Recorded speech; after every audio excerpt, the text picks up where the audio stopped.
All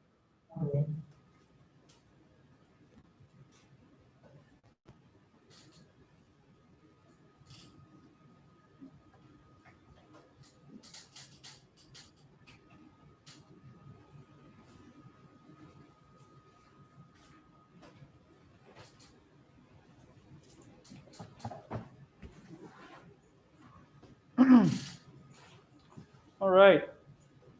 Welcome, everyone. So today we're going to start talking about solubility product, the solubility product constant, KSP. So KSP is just another equilibrium constant, another equilibrium reaction. We're just talking about specifically solubility reactions. That's why I call it solubility products in KSP. Okay. Right. So we're going to be talking about this today, and then probably leading into a little bit Monday next week. And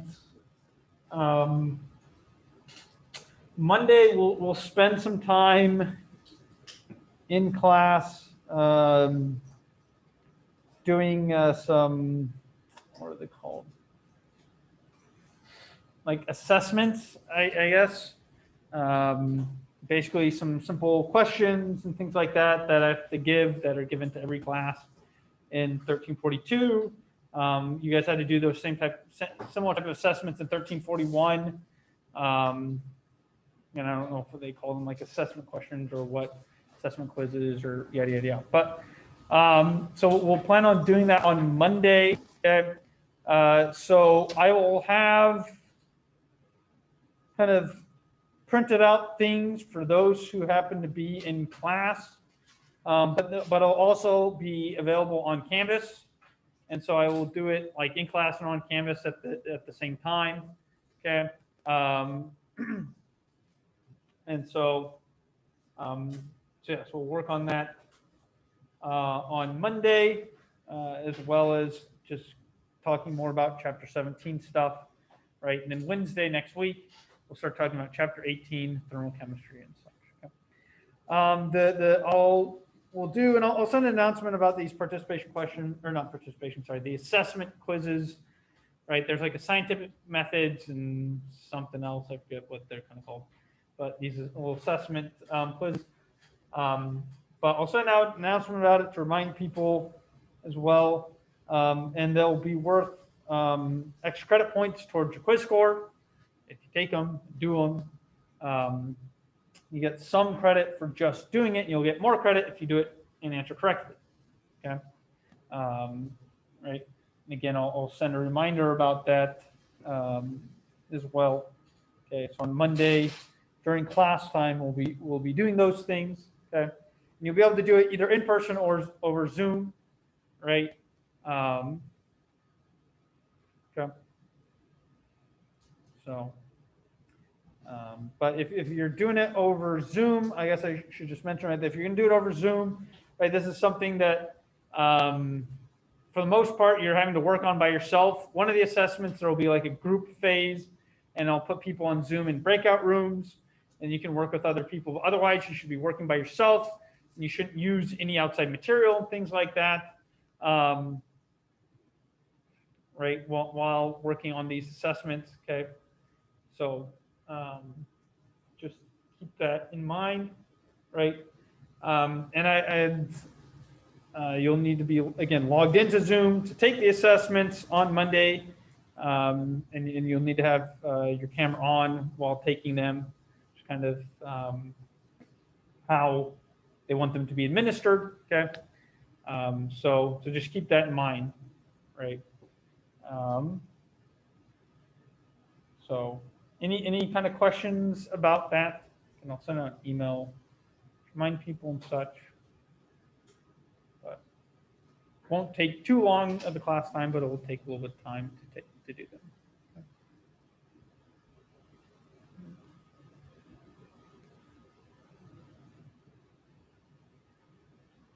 All right.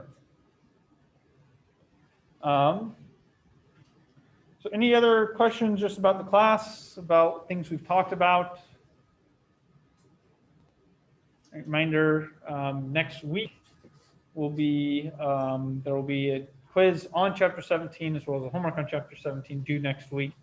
As just a reminder, the sapling homework I think is due on Wednesday, and the quiz, just try to make it more consistent with the time frames, will be due on Friday evening, and will be available on Thursday, starting Thursday evening. So the quiz, I'm having it Thursday to Friday just to be kind of consistent with how most quizzes have been this semester. So, but the homework will be due by Wednesday evening. Okay. All right. Okay. So solubility, KSP. Okay. So this whole section about aqueous equilibrium, right, is just all about the fact that not all salts, not all electrolytes are strong electrolytes, right? Examples of weak electrolytes we've talked about so far are weak acids and weak bases, okay? But you can also have weak electrolytes that don't happen to be an acid or a base, right? So for example, calcium carbonate, right, is a weak electrolyte, is not very soluble in water, and it has an equilibrium that's established when you place it in water, where an equilibrium between the solid calcium carbonate just sitting in the water is in equilibrium with aqueous calcium ions and aqueous carbonate ions, right? And so, right, and then the equilibrium constant for that is just the concentration of the products divided by concentration of the reactants. In all KSP reactions, the reactants are solids, so they never appear, right? So your KSP expressions will always just have the products because the reactants are always going to be a solid, right? Because the KSP reaction, the solubility product reaction, is just a reaction, right, that is related with a solid breaking up into ions in solution. Okay? So you'll always have just this general form for a KSP reaction. Some solid in equilibrium with the aqueous ion in solution, and then the equilibrium constant for that equilibrium is always just given by products over reactants. Again, the reactants are always going to be some solid, so it never appears. So it's just concentration of your products. Raise their stoichiometric coefficients, which happen to be 1 for both of these. Okay. Right. And so kind of first kind of question example here. If you have the Chapter 17 examples, there are a couple of extra by the back door, but I didn't have a lot extra, but I handed these out last time we were in class. So if you happen to bring them, or if you want to grab extra by the door, if there are any left, you can. Okay. So the first set of questions is just write out these KSP expressions, right? Given these salts, what are the KSPs?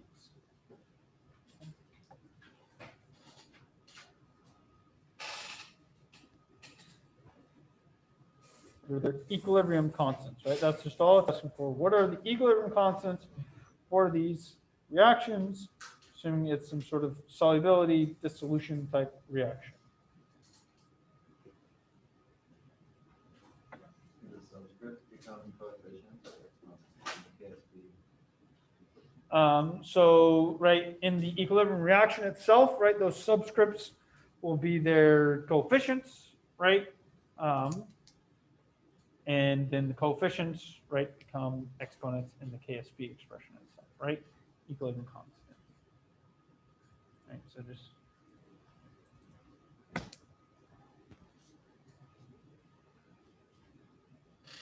right, CaF2, right? Write out the equilibrium reaction, Ca2 plus 2F minus, right? The 2 here, right, is because there's 2 fluorines that are attached to the calcium. Calcium has a +2 charge, fluorine has a -1 charge, right? So that's Ca2 plus 2F minus, right? And so the equilibrium constant for this reaction, where this is a solid and these are aqueous species, right?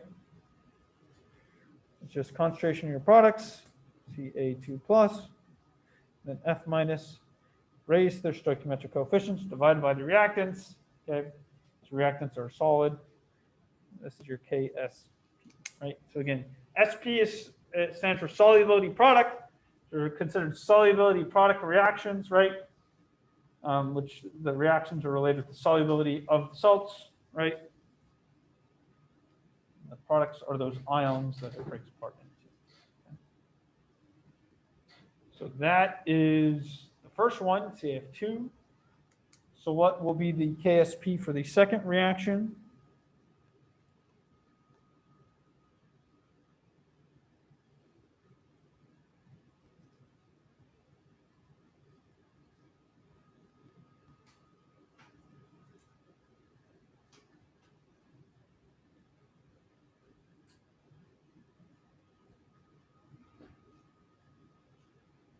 The concentration of what?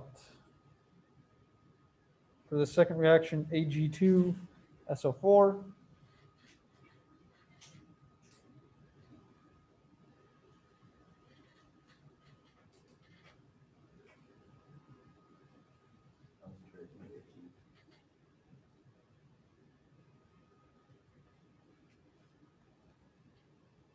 What else?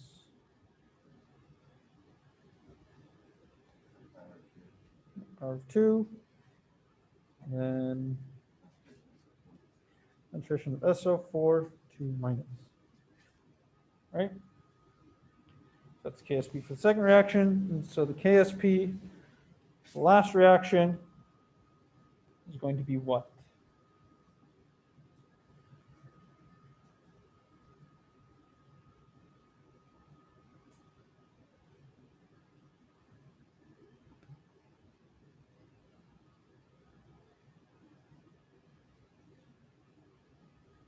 Concentration of what?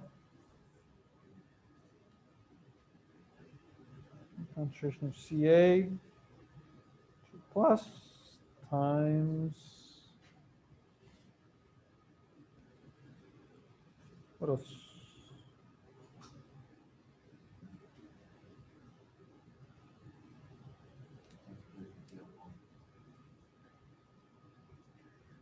Right, and then the exponents for Ca is going to be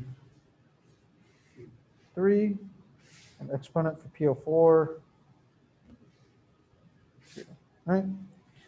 You can get that right, because again, that reaction, right, Ca3PO4, 2, right, is an equilibrium reaction that forms 3 Ca2 pluses plus 2 PO4, 3 minuses, right? So 3 minus. Okay. Right, and so then those coefficients become exponents in your KSP. Right. So questions about how to write these out?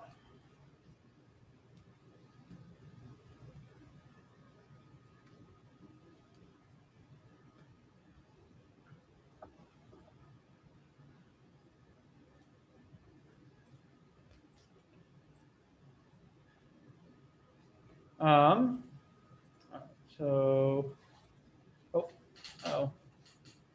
and this slide. All right, so before we get to that slide, right? So I guess, I don't know what happened to this slide. There should be a slide here, right? Basically, so KSP, the solubility product, that equilibrium constant, is related to the solubility of your given salt. Okay, so KSP and solubility are related, right?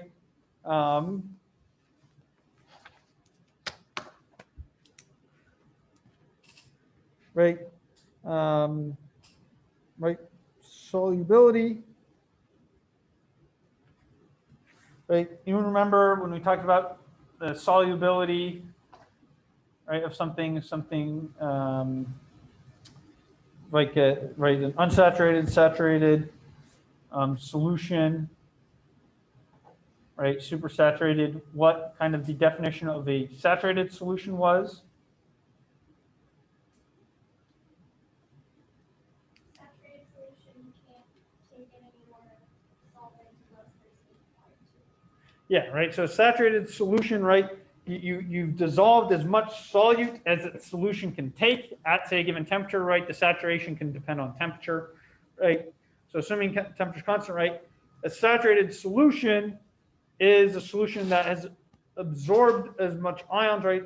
As dissolved as much of your solid as possible, right?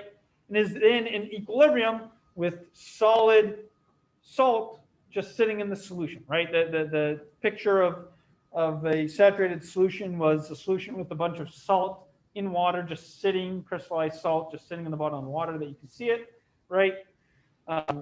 Right. So a saturated solution is a solution that has established an equilibrium between the solid and the ions in that solution, right? And that solution has taken up as much ions as it's obtained, right? And so so a saturated solution is a solution in equilibrium, right? And the equilibrium of that solution is given by this equilibrium reaction. Okay. So the KSP reaction describes, right, the equilibrium for some sort of saturated solution. Okay. And so the concentrations of your ions in that saturated solution are the equilibrium concentrations, right, in this KSP reaction, and are related then with the KSP itself, right? So KSP tells you, right, what are the equilibrium concentrations of our ions, right? Which tells you what concentration of those ions can I have in solution, right? Let me rephrase that, right? What is the highest concentration of those ions that I can have in solution, right? Because, right, if I imagine, right, we have this equilibrium, calcium carbonate going to Ca2 plus, CO3 minus ions, right? And let's say, just to make life simpler, right, let's write this out. So I can, instead of saying things, we'll write it down, right? So it's CaCO3, solid, Ca2 plus, aqueous plus CO3 minus aqueous, right? This guy, right? KSP for this, right, is just Ca2 plus, CO3 2 minus, right? So let's just pretend KSP for this, right, is equal to 1 molar, or not 1 molar, sorry. KSP is just a constant, right? It's just equal to 1, right? KSP is equal to 1, right? And so that means, right, a saturated solution of Ca2 plus, right? So if I had a solution of Ca2 plus that was 1 molar and a concentration of CO3 minus, 2 minus, right? That was 1 molar, right? So if I dissolved 1 molar of calcium ions, 1 molar of carbonate ions in solution, right? The product of those things would equal 1, which is what my equilibrium constant is, right? So these are my equilibrium concentrations, and these represent the concentrations of a saturated solution, right? The equilibrium concentrations from this KSP equilibrium, again, represent the concentrations of a saturated solution, okay? Right? So that if I had concentrations of, like, you know, let's pretend, right? So these are the equilibrium concentrations, right? So if I had instead concentration of Ca2 plus, right, equal to 2 molar, and CO3 minus equaling 1 molar, right, then we would know, right, that these concentrations are greater than the equilibrium concentrations, right? And so, right, let's look at this equilibrium and think of the Charlotte-H principle, right? Let's say I started off with 1 molar each of these compounds, right? Added in 1 molar of calcium ions, so I added in some calcium, right? After my system's already at equilibrium, already at its saturation limit, what will happen to the equilibrium? It's going to shift to the left or to the right if I add calcium ions to the solution. It's going to shift to the left, right? And it's going to form more solid, right? And so this solution, right, is going to have, right, if I start off with a solution of 2 molar calcium 2 plus, 1 molar of CO3 2 minus, right, this is going to form a solid, right, will form solid, right? It will precipitate in solution. I like to say, but I always try to say, whenever I say like precipitation, I sometimes say participation or other things like that. So I sometimes mix up words, right? But so I like to say form solid, so I don't tongue tie myself up, right? But right, so right, if I have excess concentration from the equilibrium concentrations, right, that form my saturated solution that are related to my KSP, right, then I'm going to form some solid if I have too much of that, right, versus if I had less of these, right, let's say I had Ca2 plus concentration of 0.5 molar and concentration of CO3 2 minus, right, still 1 molar, right. Well, in this case, right, I have a lower concentration than the equilibrium value, right? So that means this is a unsaturated solution, right? And that means I could dissolve more of my salt in that solution until I reach the saturation limit, which is the equilibrium concentrations, right? That's related to my KSP, right? Okay. Right. And so what that tells us is, right, again, this connection between a saturated solution and the concentrations of ions in saturated solution are their equilibrium concentrations, which are related to KSP, right? So that tells us the larger KSP is, right, the more soluble that salt is, okay? Because if KSP here instead of 1, let's pretend, right, for this equilibrium reaction, KSP wasn't 1, but instead KSP equaled, say, 1,000, right? Then the concentrations that formed an equilibrium solution, right? So for KSP equals 1, right, those equilibrium concentrations are, say, 1 molar, right? If KSP was 1,000, then my concentration of Ca2 plus could equal 10 molar, and my concentration of CO3 2 minus, say, equal 10 molar, right?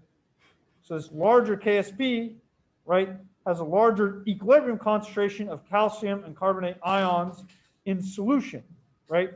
So the larger KSP, the more soluble that salt is, right? Because the larger the equilibrium concentrations are of your ions in solution, okay? Right? Okay. And again, then the smaller the KSP, the less soluble your salt is, right? Okay. Right, and then that means, because then, right, again, the smaller value of KSP means the smaller equilibrium concentration of ions I'd have in solution to form a saturated solution, right? So the solubility of my salt is less for smaller KSPs, and solubility for my salt is greater for larger KSPs. Questions is before we flip back, right? So questions about this, about relationship between solubility in a saturated solution and KSP, okay? They're directly related to each other, right? Often, right, we'll talk about the solubility of the salt is related with how much salt can I dissolve in solution, right, to form a saturated solution, okay? And that is then related with these equilibrium concentrations, which is related with KSP. And we'll see we'll do some examples of this as well and whatnot. But I just want to see if there are any questions people have about kind of the concept behind the connection between solubility and KSP.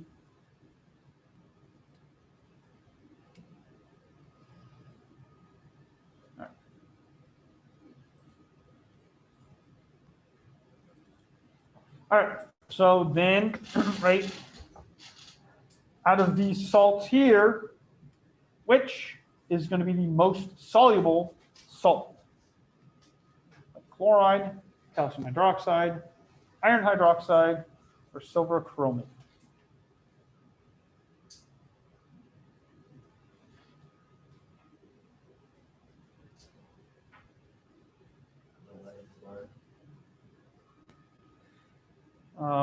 Yes.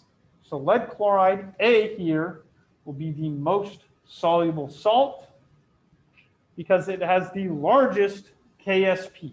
Okay.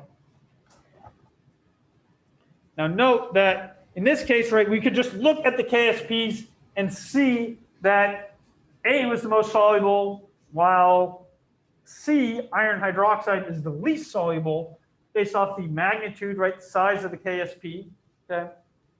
But the reason why we can just directly compare the KSPs is because they form the same number of ions, right? Each one of these salts forms 3 ions in solution, right? Lead chloride forms 1 lead and 2 chlorides.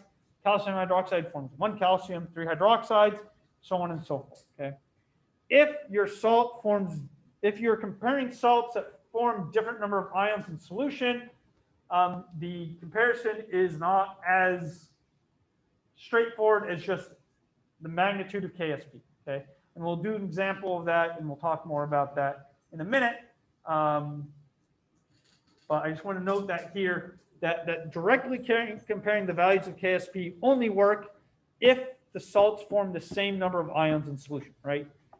And all of these things form 3 ions in solution, so we can just directly compare the KSP, saying A is the most soluble, then B, then D, and then C is the least soluble out of all of these salts. Question? Yeah. So it's related to the Van Hoff factor, right? From what we talked about, chapter 13, colligative properties, right? So right, the Van Hoff factor of all these things is 3, right? So as long as they all have the same Van Hoff factor, right? Just then they are all, you can directly compare the KSP. But the Van Hoff factor is different. You have to do a little extra work to compare the solubilities of these salts. Okay. Other questions? Comments? All right. So let's calculate things like getting the KSP from the solubility of a salt, okay? So I have here in this problem, right, I have a saturated solution of magnesium fluoride, right, in contact with undissolved solid at 27 degrees Celsius, right? That means the saturated solution, right, so it's in equilibrium with the undissolved solid, right? So I got an equilibrium solution with magnesium ions and fluoride ions in solution, right? I know, right, the concentration of the magnesium ions in solution is 1.2 times 10 to the minus 3 molar. Question is, what is the value of KSP for magnesium fluoride, right, in the solution at this temperature? Okay.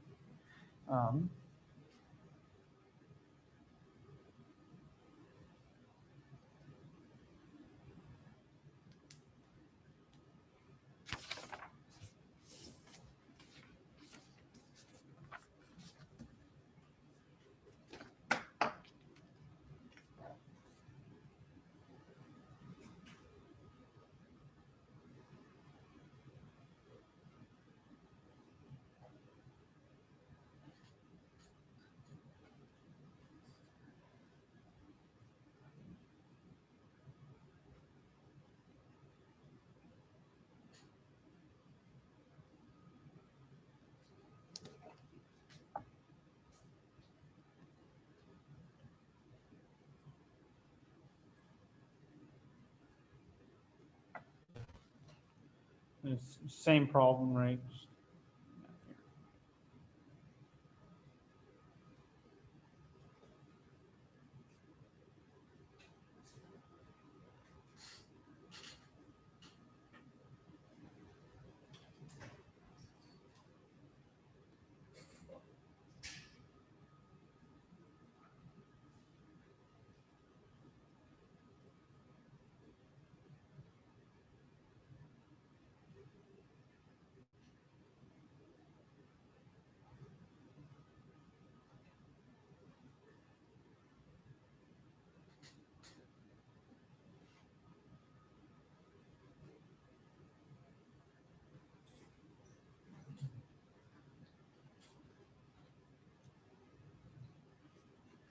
All right. So, right. So we have a problem here, right, related with some equilibrium constant, right? Right. It's a saturated solution, so it's something's in equilibrium, right? And so, right, I have this equilibrium, right, reaction.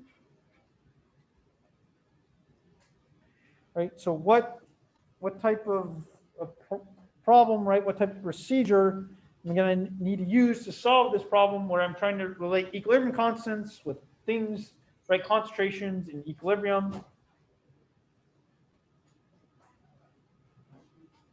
and ice chart, right? So, right, anytime we're dealing with some sort of equilibrium reaction, right, and we're relating that equilibrium with our equilibrium constants and equilibrium concentrations, right, need to use an ice chart, right? Here, I'll just remind ourselves of the phases, right? Aqueous for the ions, solid for the solid, right? Right. We do not care about the solid at all. It's not going to appear in KSP. It's not going to appear, blah, blah, blah. So don't worry about the solid, right? Okay. Right. So, right. This solution, right? Okay. And like in this problem, right, you have magnesium fluoride solid, right, in the solution. And some of it is broken apart to form a saturated solution, right? So when this problem starts off, right, you're just putting like solid magnesium fluoride in the container, right, in water. And so initially you don't start off with any magnesium or fluoride in solution. And as it dissolves, you gain some amount of magnesium and some amount of fluoride. Now, fluoride, you get twice the amount because of its stoichiometric coefficient. So at equilibrium, I just have X and then 2X of the fluoride. Okay. And then we're told in the problem that the saturated solution has a concentration of magnesium, right, Mg2 plus. Its concentration is 1.2 times 10 to the minus 3 molar, right? That is for a saturated solution, right, which means that is my equilibrium concentration of magnesium ion, right? Again, a saturated solution is a solution that in equilibrium with the solid, right, which means that the concentrations of the ions in that solution are the equilibrium concentrations, okay?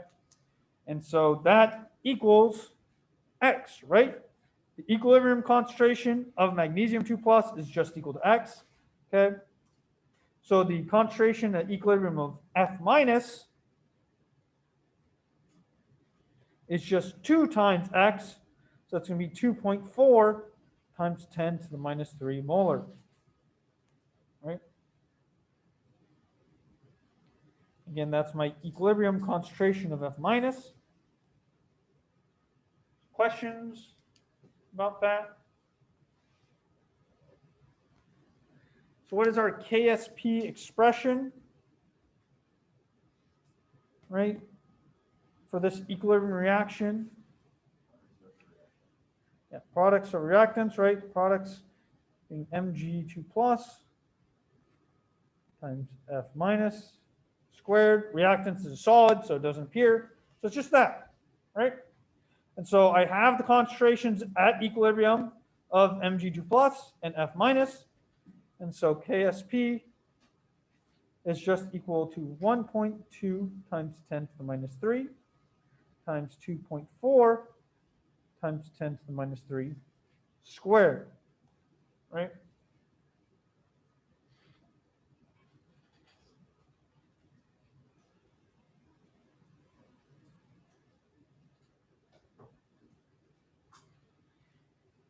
And so plugging that in, you get that KSP equals 6.9 times 10 to the minus 9.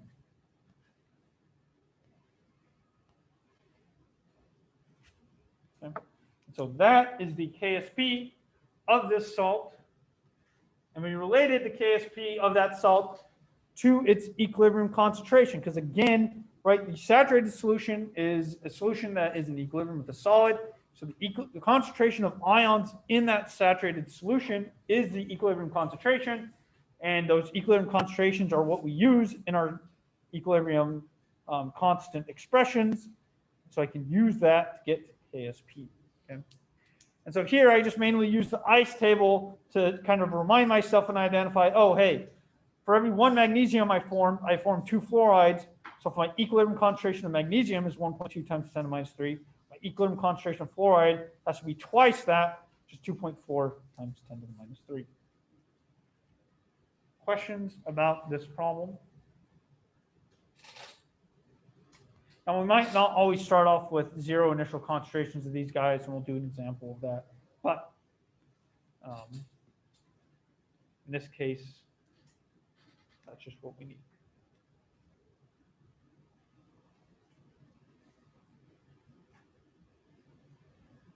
Any questions? All right. So the next example is just the exact opposite. Let's get the solubility from the KSP. So I have some salt, right? Some electrolyte that is a weak electrolyte that has a KSP CuN32 of 6.3 times 10 to the minus 10. Question is what is the solubility of CuN32 in water in grams per liter? Okay.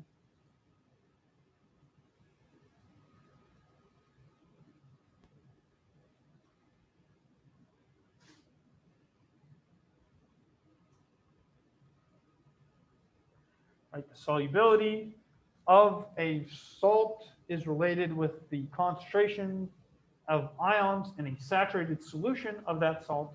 Okay. Right, and the concentration of ions in saturated solution is the equilibrium concentration of ions, which again is related with the equilibrium established, right, at KSP reaction. So CuN32 equilibrium Cu2 plus N3 minus. Oh, 2N3 minus, sorry. Right, 2 here. Like much coefficient of 2. Okay. So that's our equilibrium reaction, right? Again, I have a equilibrium constant, equilibrium reaction, right? And we need to do ice tables, right? Don't care about the solid, right? And I start off with no initial concentration of these guys, right? I gain some amount of copper. I gain twice the amount of N3 minus. So the equilibrium concentration here is X and 2X. Okay. Now in this problem, right, we're given KSP and we need to find what those equilibrium concentrations of our ions are, right? Because again, the equilibrium concentration of our ions is related with the saturation limit, right, the solubility of that salt. So KSP equal to Cu2 plus times N3 minus squared, right? Again, right, our KSP is just products of reactants. Products are Cu2 plus and 2 N3 minus. So it's Cu2 plus N3 minus squared, right? So plugging that in, right, KSP, we're told, is 6.3 times 10 to the minus 10. And then Cu2 plus, its equilibrium concentration is X, right? Because again, it's the equilibrium concentration of Cu2 plus, right? What X here is. Equilibrium concentration of N3 minus is 2X. So this is 2X squared. And so we get 6.3 times 10 to the minus 10 equals X times, if you factor out that squared, that's 4X squared, or 6.3 times 10 to the minus 10 equals 4X cubed, right? So then we just got to solve for X, right? So divide by 4 and take the cubed root, right? So X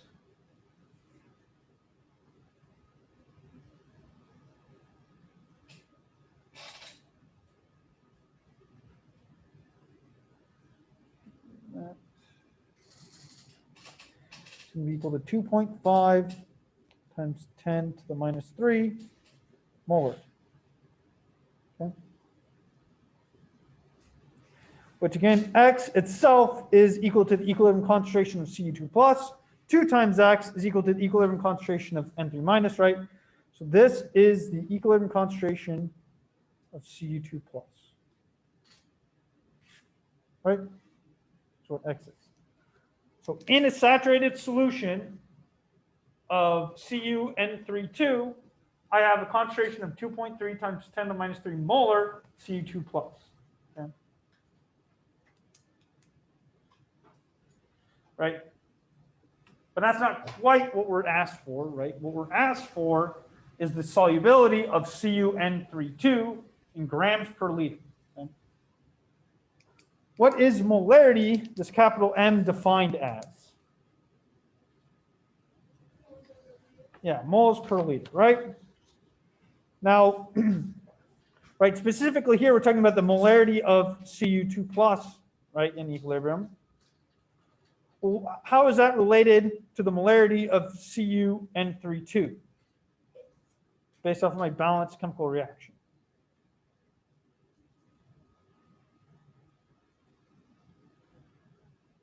Right. So right, if I, here I'll rewrite the reaction here, just CuN32 equilibrium means Cu2 plus 2N3 minus, right? So if I needed, right, if I put this CuN32 in solution, right, and dissolve some amount of it, right, in solution, and I end up with a final concentration of 2.5 times 10 to the minus 3 molar of Cu2 plus, what concentration of CuN32 had to dissolve to form 2.5 times 10 to the minus 3 molar Cu2 plus? Is it the initial minus X?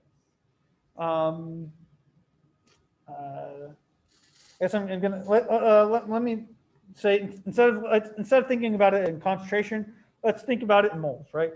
If I have, right, if I want to form 2.5 times 10 to the minus 3 moles from this reaction, how many moles of CuN32 do I have to, consume, right, react to form 2.5 times 10 to the minus 3 moles of Cu2 plus?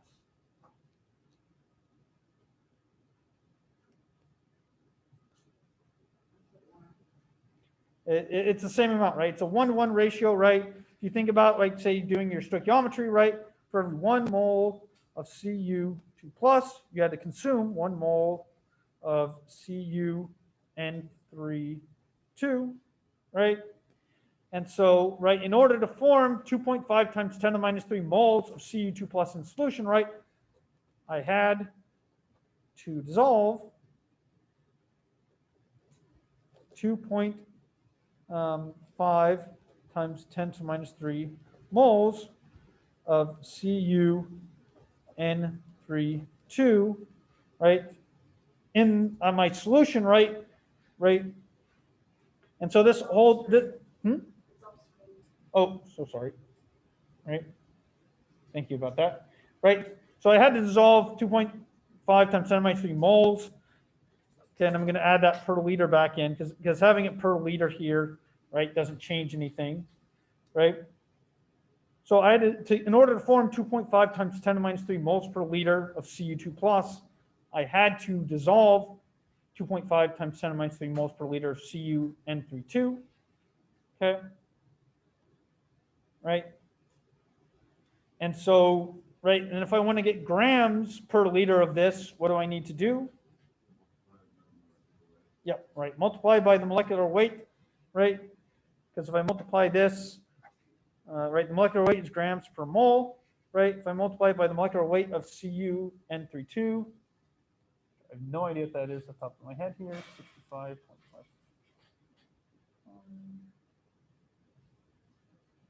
Right.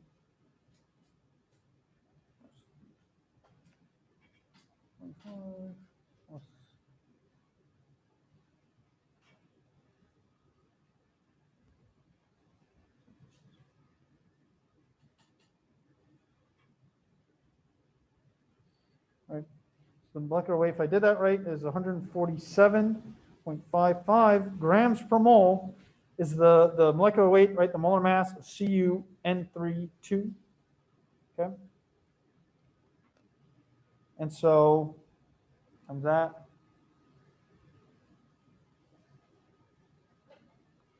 So that tells me that, right, CuN32, right? For CuN32, right, I dissolved 0.369 grams per liter, right? CuN32 to form a saturated solution. Okay, so this is my solubility. Okay, grams per liter. Okay, question was, what is the solubility of CuN32? Right, the solubility of CuN32, right, is how much CuN32 can I dissolve in solution to form a saturated solution, right? So whenever you see a question asking what is the solubility of some compound, right, it's how much of that compound can I dissolve to form a saturated solution, right? Well, to form a saturated solution, I will eventually form this equilibrium between CuN3 and its ions in solution, right, which is related with the KSP and related within those equilibrium concentrations, right? So I found the equilibrium concentration of my ions. I related that equilibrium concentration of my ions to the equilibrium concentration of my solid here. And then I just converted that to grams since it specifically asked for the solubility in grams per liter, right? Right. Since I was asked for the solubility in grams per liter, I had to convert to grams, okay? Right. And so again, that tells me that if I put 0.369 grams of copper N32 in 1 liter of solution, it will completely dissolve and form a saturated solution. If I put more than that, then I will right, just have 0.369 grams of that copper N32 compound dissolve, and then the rest will just sit there as a solid in the bottom of the container, right? If I put less mass than that, right, if I put less than 0.369 grams in solution, right, then I will form an unsaturated solution. Okay. So questions about this problem?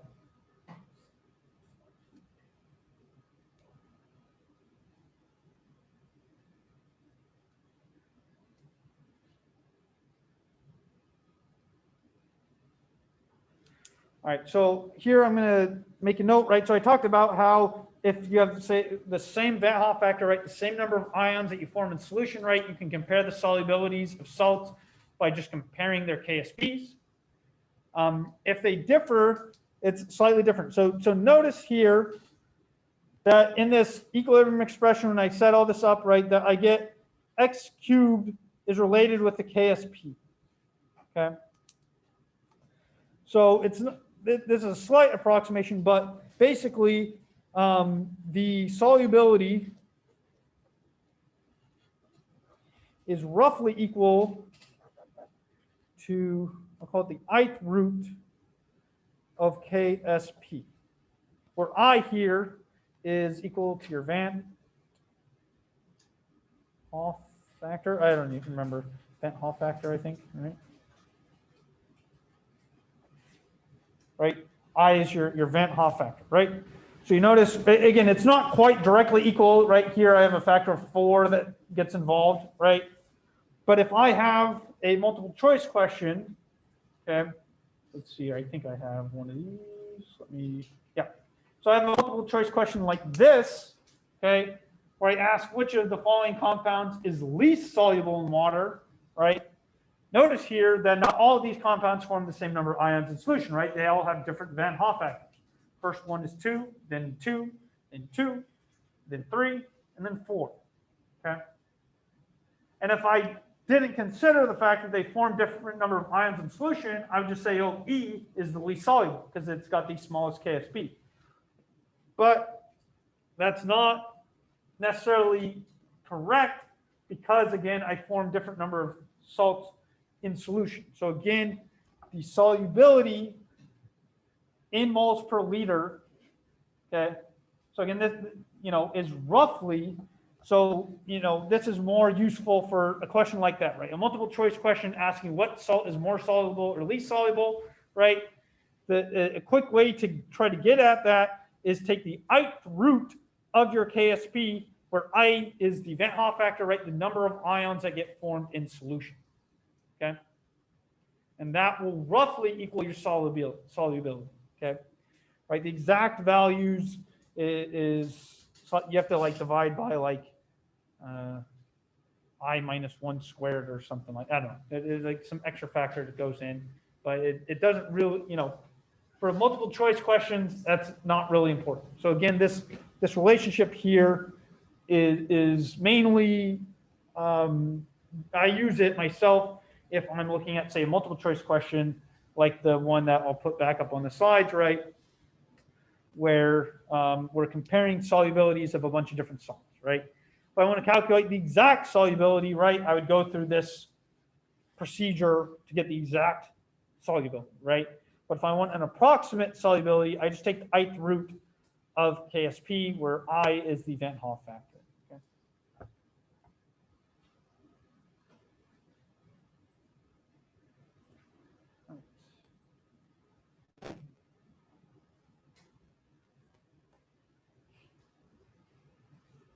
So with that in mind, right, take a minute and think about which of these compounds is least soluble in water.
Yes. So answer here is C. So if you were to take the ith root of each of these guys, right? So the first compound, you just roughly with the ith root comes out to be in terms of 10 to the minus whatever. So the first compound, you take the square root. The first three are all square roots. Then you take the cube root, and then you take the fourth root of the KSPs, and you'll get some value, right? The solubility that's around 10 to the minus 5, then around 10 to the minus 7, then 10 to the minus 8, then 10 to the minus 4, and then 10 to the minus 5 again. So C here will have the smallest solubility, okay, while E will actually, D is actually going to be the most soluble, right? So if we go back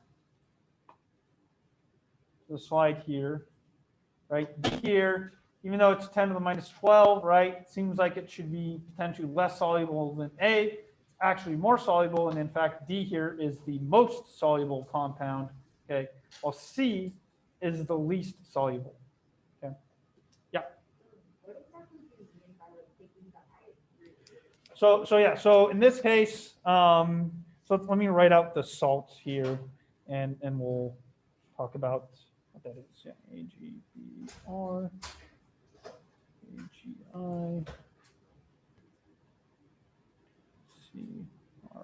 CrO4, 3, AsO4. Okay, so right? So these are, move it up here, right? So these are the 4 compounds. A, right? Silver is the first thing in all of these, right? This is an I, right? So AgCl, AgBr, AgI, Ag2CrO4, Ag3AsO4, right?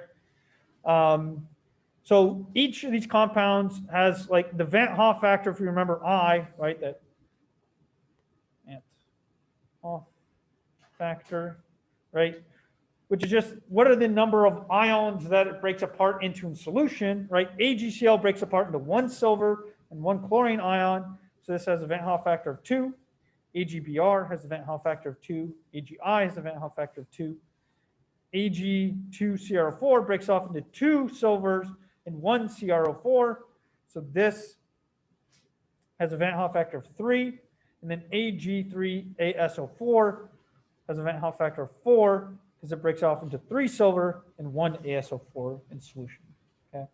So then to get these solubilities, what I did is I took the square root, right, of the KSP for the first 3. And then for this one, I took the cubed root of KSP. And then in that case, I did the 4th root of KSP. Okay. So that's what I mean by like the ith root, like the I being the Van Hoff factor, right? The number of particles dissolved.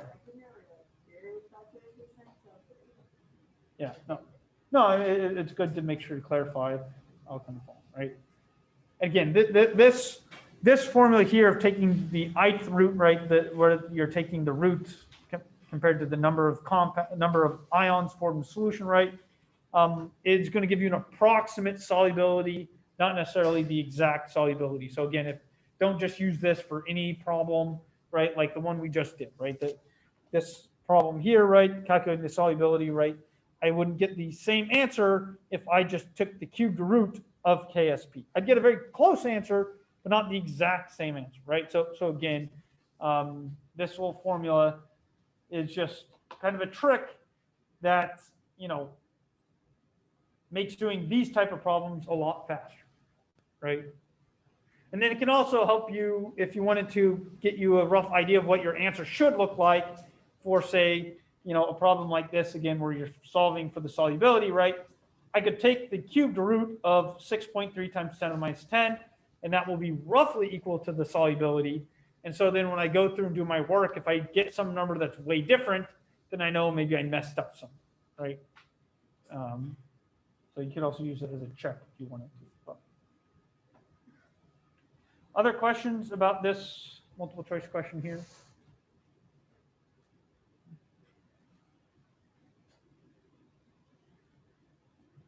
All right. So, right, solubility of the salts, right, can be altered in a number of ways, and the ways they're altered is essentially through things related to Le Chatelier's principle that we talked about with equilibrium, right?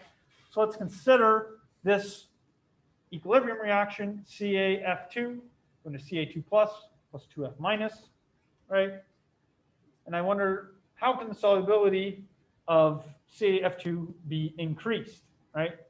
How would I try to increase the solubility of CaF2, right, without necessarily changing the temperature? So let's say at constant temperature, right, how could I increase that solubility?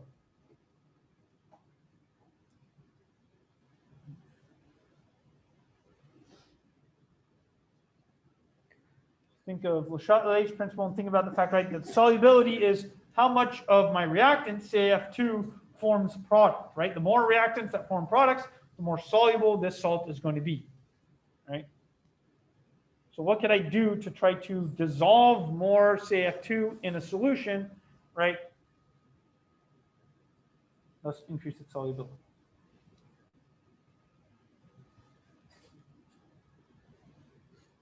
Did you increase the product? Close. You'd want to, right? If you want to increase the solubility of CaF2, right? What you'd want to do is you'd want to remove some products, because that's then going to draw your equilibrium to the right, which is going to cause you to dissolve more salt, right? So, for example, right? So again, so by Le Chatelier's principle, right? What we want to do is we want to remove some products, right? We want to remove some of our product in order for my reactant to dissolve more, to form more product, right? Because again, in an equilibrium reaction, right, if you remove product, the equilibrium is going to form more product to try to reestablish an equilibrium, okay? So how could I do that? Well, I could add an acid, for example, because if we recall, F minus here is a weak base. If I add an acid, that weak base will react with the acid to form the weak acid, and that will remove some F minus in solution, right? Or I could add something else that reacts with calcium ions, right, that reduces the concentration of calcium ion in solution, okay, in order to increase the solubility of CaF2.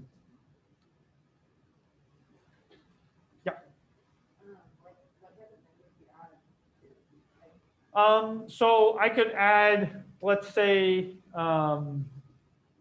CO3 minus, like carbonate ions. Let's pretend I had, potassium carbonate or something. I could add that, and the carbonate would, form calcium carbonate.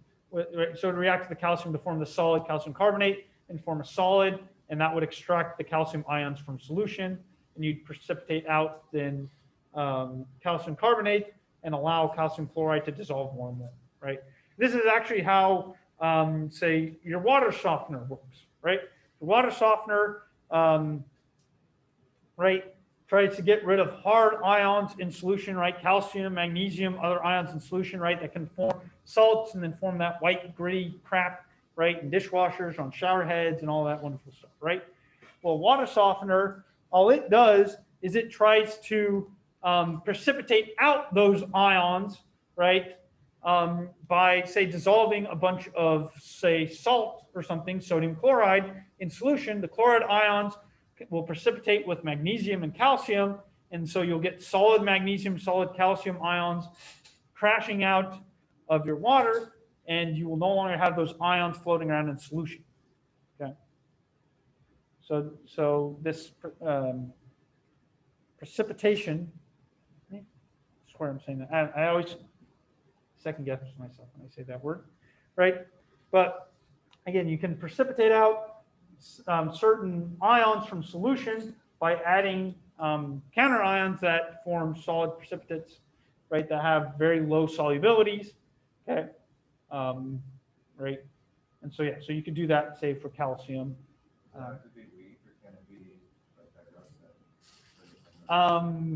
So the thing is with calcium hydroxide itself is a strong acid. So that equilibrium reaction between calcium hydroxide, calcium ion, and hydroxide ions like favors the product significantly. So hydroxide is not going to react with calcium to form calcium hydroxide very much. I mean, you need a very, very, very, very high concentration. I don't know what in order to do that. So, yeah. So sodium hydroxide won't help necessarily with this one, but there are other ones, right? And so you can see an example here, right? So for adding the acid, again, an acidic solution will help reduce the concentration of F minus ions in solution, because again, the acid will react with that base F minus to form HF, which will remove some of the F minus from solution, right? So you see as our pH goes down, right? As our pH goes down, our solution becomes more acidic, the concentration of H plus increases, right? I get the solubility of calcium fluoride significantly increasing, right? It's a very large increase in its molar solubility from being, very, very small near zero at, neutral solutions, neutral pHs, to becoming very soluble at very high pHs, right? And this is often a technique done to dissolve a lot of different types of salts, put it in a very strong acid, and typically those salts become very soluble, okay, because of this type of effect. Okay. Other questions about this?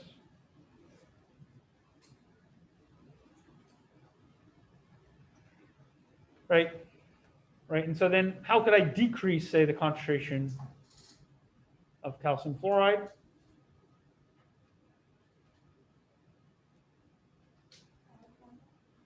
Yeah, I don't want to add product, right? If I added calcium ions or fluoride ions through some other way, right, then I can easily decrease the solubility, because if I add products, my equilibrium will react those products and form more reactants, right? So it'll form more of the solid and have less ions in solution, right? So again, I could just add some calcium or fluoride ions in solution by adding, say, sodium fluoride to solution, right? Or calcium hydroxide to solution, right? I could add some other type of salt that contains those ions in solution that will then cause, let's say, calcium fluoride to precipitate out. Which again, this is more, I guess, specifically, right, what's done in water softener, right? Is water softener, right? Let's pretend you want to get, I mean, it doesn't use fluoride and it doesn't necessarily, well, it can target calcium as well, but you don't necessarily use fluoride, you use like chloride or things like that, but let's pretend you use fluoride, right? That your water softener works by having a bunch of calcium ions in your water. You then have a very high concentration of fluoride by dissolving a lot of salt. That high concentration of fluoride reacts with calcium to form calcium fluoride, and that removes the calcium ions from your water, right? Is the principle behind your water softener. But again, it doesn't necessarily use fluoride ions to do it.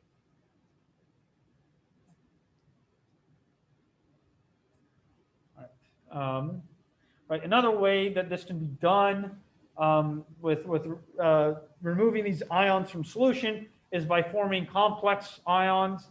Okay, so we talked a little bit about coordinate covalent compounds. Okay, these loose acid-base reactions. Okay, I do not have. Fantastic. I forgot to write some examples of this. But if you go back to our discussions of acids and bases at the very end, right, we talked about Lewis acids, Lewis bases, and one of the types of reactions that aren't covered under Bronsted-Lowry definitions of acids and bases, but are covered under Lewis acid-base reactions, right, are these coordination covalent compounds, which are, say, a simple example of this would be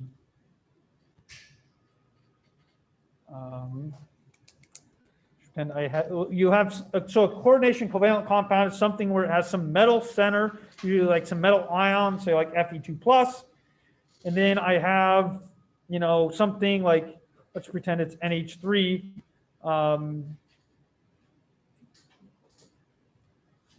right?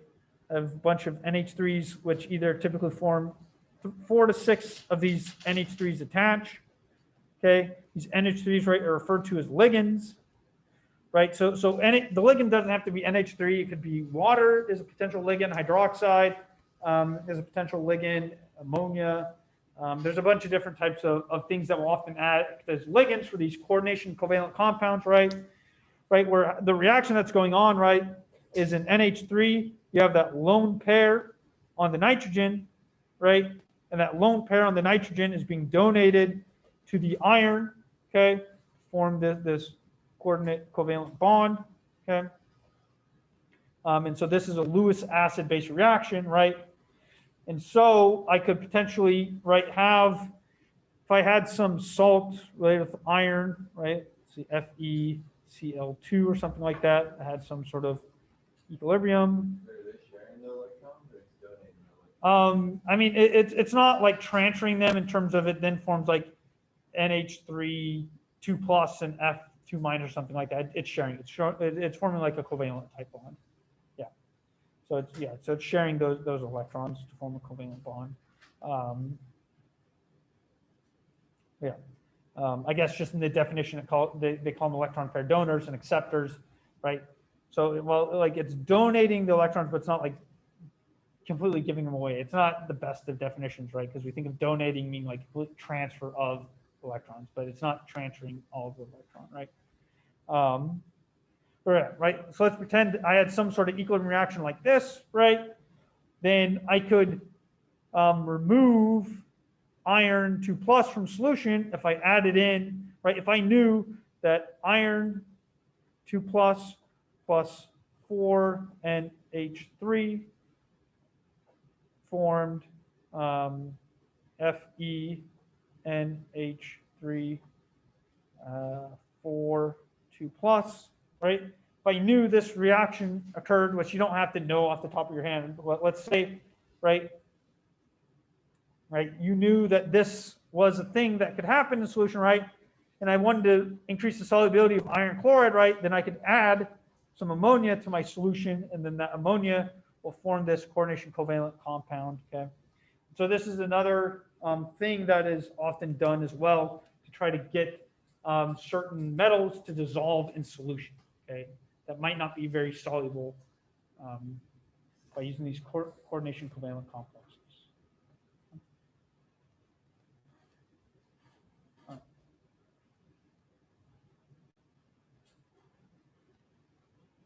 All right, so let's think of this question here. So I want to know what is the solubility of silver chloride, whether or not it is increased, decreased, does not change, first increase then decrease, or first decrease then increase, when I add dilute nitric acid to my solution, right? So I have some solution of silver chloride, right? AgCl, which is an insoluble salt, right? We have, the KSP for AgCl is what, 1.8 times 10 to the minus 10, right? So that silver chloride, right, is insoluble salt, right? But the question is, right, if I add dilute nitric acid, how will the solubility change? Or will it potentially not change? Okay.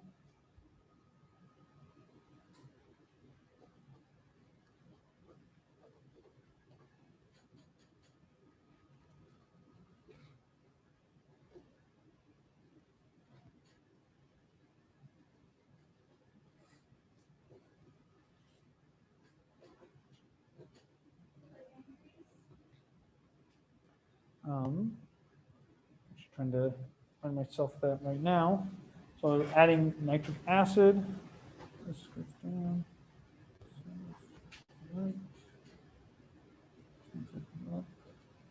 All right. So it will actually decrease with the addition of this acid. Okay. So let's think about why that is. So, right, what we have in solution, right? So I'm wondering about the solubility of AgCl, right? Forming Ag plus Cl minus, right? So the solubility is going to increase or decrease depending on whether or not the acidity of the solution affects the concentration of Ag plus ions in solution or Cl minus ions in solution, right? Well, Cl minus, right, comes from a strong acid, HCl, right? So Cl minus doesn't care about the acidity of the solution, doesn't react with hydrogen or hydroxide ions in solution, right? Spectator ions. So this could care less about the addition of HNO3, right? Question is right, if I add HNO3 to the solution, right, how does it affect the solubility, right? Well, silver plus, on the other hand, is essentially a weak acid, right? It comes from the conjugate base, right? Or actually, so silver plus ions in solution can react with water to form the weak base AgOH plus H plus ions in solution, okay? So silver, when placed in solution, will react with water to form silver hydroxide and H plus, okay? Which will effectively, right, when this reaction occurs, right, it's removing some silver ions from solution, right? So this equilibrium reaction is happening in solution, and at the same time, this equilibrium reaction can happen in solution, okay? Now, the question is right, what happens when I add dilute nitric acid to solution, right? What is affected by the addition of nitric acid in these two different equilibrium reactions? What's changing? I guess what more directly am I adding, right? If I add HNO3, what's it effectively adding? Yeah, H plus ions, right? So I'm going to increase the concentration of H plus ions with the addition of HNO3, right? So if I add H plus ions to this equilibrium reaction, what is it going to do to the equilibria? Shift it to where? For this equilibrium right here. Right, it's going to shift it to the left, right? So if I shift this equilibrium to the left, that's going to increase the concentration of Ag plus, right? And so if I look back at my original precipitation equilibrium, right, I'm increasing the concentration of Ag plus, which is going to cause this equilibrium to do what? Shift to the left as well, right? And so if that shifts to the left, that's reducing the solubility of AgCl. So AgCl is going to be less soluble in acidic solutions. So the solubility will decrease in acidic solutions, right? And it will increase in basic solutions.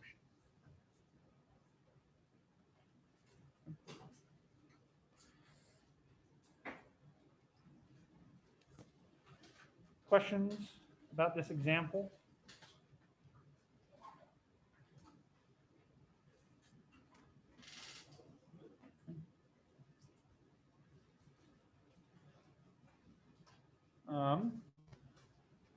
Right, do another one like this. This one's a little bit more straightforward, right? The solubility of magnesium hydroxide, okay, will be higher in a solution of sodium hydroxide than water, lower in a solution of sodium hydroxide than water, or the same in the solution of sodium hydroxide than it is in water.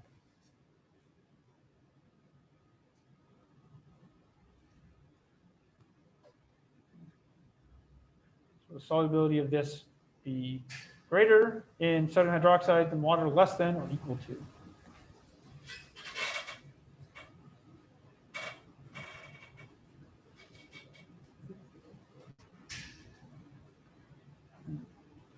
What are the products of this equilibrium reaction? Or the solubility reaction? Yeah, magnesium ions and hydroxide ions, right? What am I doing in a solution of sodium hydroxide? What am I adding? Hydroxide ions. So if I add hydroxide ions to a solution that contains magnesium hydroxide, is that going to increase its solubility or decrease it? It's going to decrease its solubility, right? Because I'm adding in, right, one of the products, right? It's like this, right? If I added fluoride ions here, right, I'm decreasing the solubility because I'm shifting it to the left. So B here, solubility will be lower in sodium hydroxide than it is in pure water. Yeah. When it's in pure water, though, can't there be like hydroxide or hydronium? Yeah. So there's some small concentration of hydroxide or ions and hydronium ions in pure water, right? But that concentration of hydroxide is much smaller than what it would be if you added sodium hydroxide. But yeah, but there is some small concentration even in pure water. Right, specifically 1 × 10⁻⁷ molars of hydroxide ions in pure water. Other questions?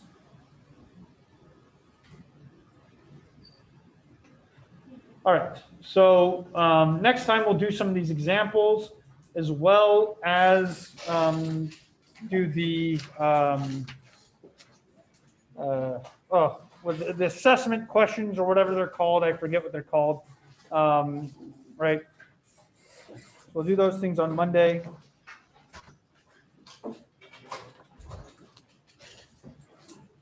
Have a good weekend. Any questions from those here on Zoom before I close the session? Yeah, so when I get back to my office after class today, I will send an email about the assessment questions, kind of clarifying how they're going to be done, what we're going to do, and everything else like that. And then remind people that they'll be worth extra credit towards quiz grade if you participate, and you'll get more credit if you get questions correct. Okay. Any other questions? All right, I'm going to close the Zoom session and see you guys Monday.